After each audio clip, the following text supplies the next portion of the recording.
আলিপুরদুয়ার থেকে ব্রিগেডের সমাবেশ। অভিযোগ ৩০০ টাকা দিয়ে দিনমজুরকে আনা হয়েছিল মোদির সভায়। সভা শেষে তাকে আর ফিরিয়ে নিয়ে যাওয়া হয়নি। চাঞ্চল্যকর অভিযোগ বিজেপি কর্মীর বিরুদ্ধে। আর ওই দিনমজুরের হয়রানির এক শেষ, ভুল ট্রেনে চলে যান বিহার, আর সেখানে বাংলা বলায় জোটে মার। শেষমেশ পুলিশের সাহায্যে ঘরে ফেরা।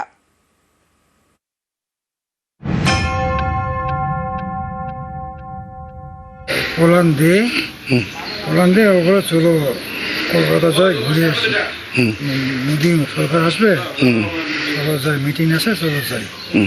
আমি যাবো না, ও ছাড়বে না, তোকে ৩০০ টাকা দিব, খাওয়া দাওয়া দিব, চলো যাই, ঘুরে দেখে আসবো। 14ই মার্চ ব্রিগেডে সভা করেন নরেন্দ্র মোদী। আলিপুরদুয়ার থেকে সেই সভায় গিয়ে বিপদে। আতঙ্ক কাটছে না আলিপুরদুয়ারের কুমারগ্রামের বাসিন্দা সোমনাথ বর্মনের। কুমারগ্রামের ভলকা 12বিশা 2 নম্বর গ্রাম পঞ্চায়েত এলাকার বাসিন্দা সোমনাথ বর্মন দিনমজুরি করে পেট চালান। তার অভিযোগ,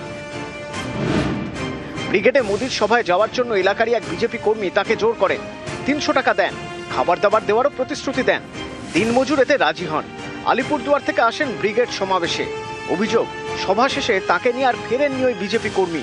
কি করবেন কিছু বুঝে উঠতে না পেরে দিনমজুর সোমনাথ বর্মন হাওড়া স্টেশনে চলে যান।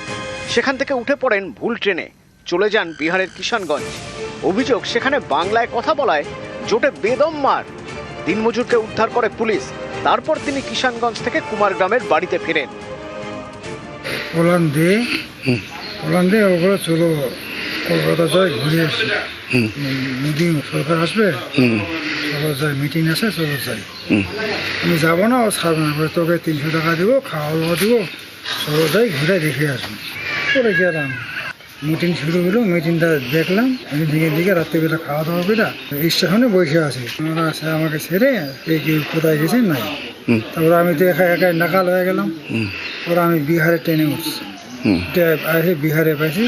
বিহারে আসিয়া ওরে ওই জায়গার পাবলিক লোকের সেবা দ্বারা বইলে আমি পুরা দমে পিটাইছি। তো আমি বলছি আমি মিটিংয়ে আসছি, তাছাড়া পুরো আগে পিটান। তারপরে পুলিশে দেখছিল, পুলিশে দেখে আমাকে পরে পুলিশ নিয়ে থানাতে ডাকছে। মারধরের জেরে অসুস্থ সোমনাথ রবিবার তার বাড়ি যান স্থানীয় তৃণমূল নেতারা। দিনমজুরকে ভর্তি করা হয় হাসপাতালে। পরে উনি ভুলবশত যে আসামগামী ট্রেনে না উঠে সে বিহারগামী ট্রেনে উঠেছে। উঠার পরে যখনই বিহারে নামছে, যখনই শুনছে যে বাংলা ভাষাভাষীতে কথা বলে, তাকে বাঙালি বলে মানে অকথ্য ভাষা মানে এমন মারাচ্ছে। যাই হোক, আমরা আজকে হসপিটালে সুব্যবস্থা করলাম। দুঃখজনক ঘটনা এটা, যে এইভাবে আঘাত পেয়েছে উনি, মারধর করা হয়েছে তাকে।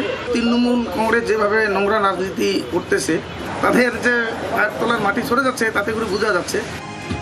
আলিপুরদুয়ার থেকে রাজকুমার কর্মকার, নিউজ 18 বাংলা।